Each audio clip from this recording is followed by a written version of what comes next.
First pictures from Darwin show that the northern outpost of the Aussies has taken quite a beating from Jap bombs. But despite everything, they're carrying on with that fighting spirit that typifies everyone in Australia.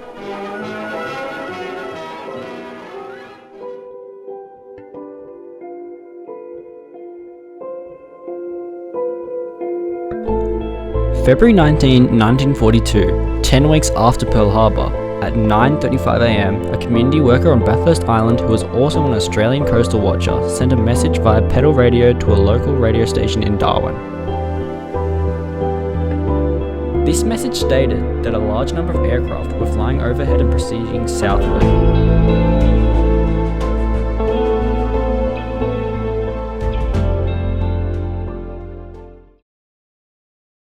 Well, to begin, some backstory of World War II.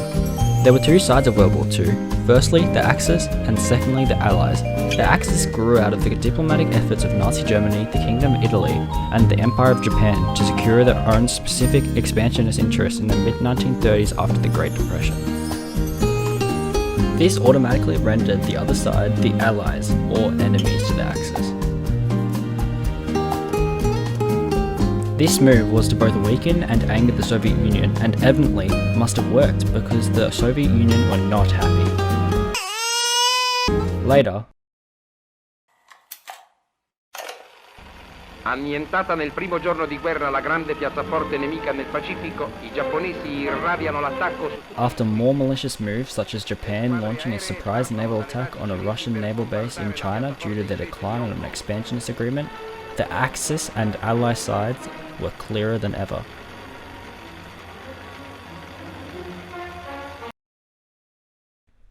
Now, you may be wondering, why did Japan want to expand so much in the first place?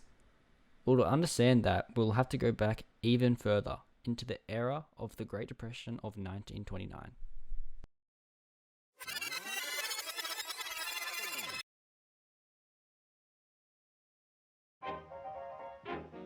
The 20s was a time for glee, celebration, embracing difference, and of course for most people predominantly dancing.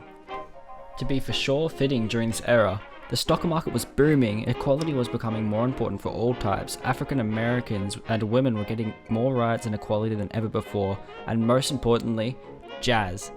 Perhaps this could have placed them in the worst state of mind possible, for these innocent civilians were vulnerable for what would come next. Here is the Great Depression.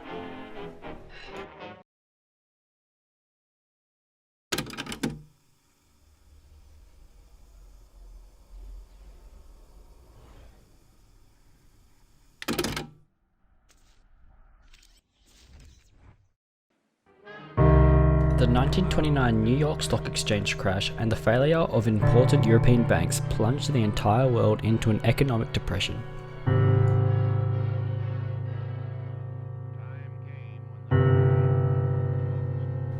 Japan was hit especially hard. With practically no natural resources, the nation had to import oil, iron, steel, and other commodities to keep its industry and military forces alive. And so forth comes Japanese militarism.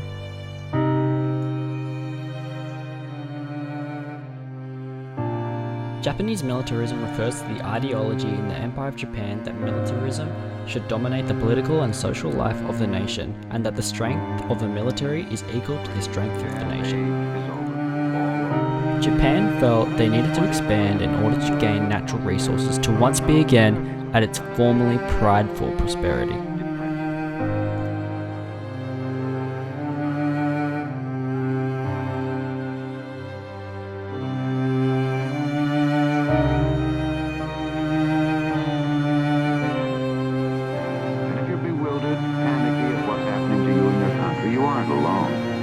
One of America's biggest industrialists has openly admitted, "I am afraid. Prosperity is just around the corner," say the hopeful headlines.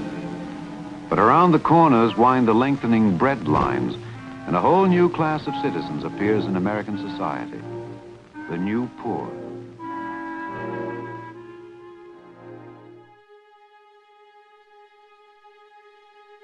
At this stage, the Axis had now conquered the majority of Europe. They had tremendous power.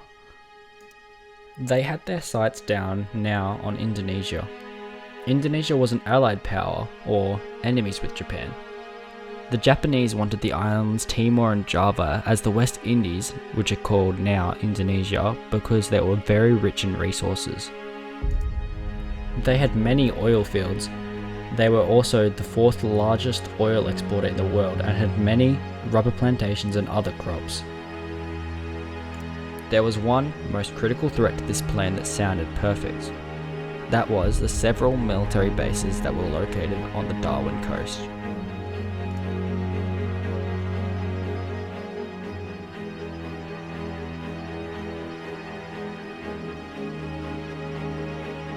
Picture this. The Japanese had just flown 12 hours across the globe without being detected. That is remarkable. An average Friday morning, kids are travelling to school far from their parents who are guilelessly enjoying their time in their own pleasure, yet unknowing of what was to come. That is dreadful. Little boys and girls tread amongst the sodden ground after a summer's rain. Little did they know. What caused this? What drew this? People asked, but they all know the same answer. The answer is that it's nobody's fault.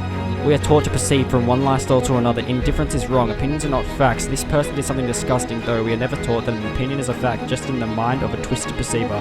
The world enables this. Shh!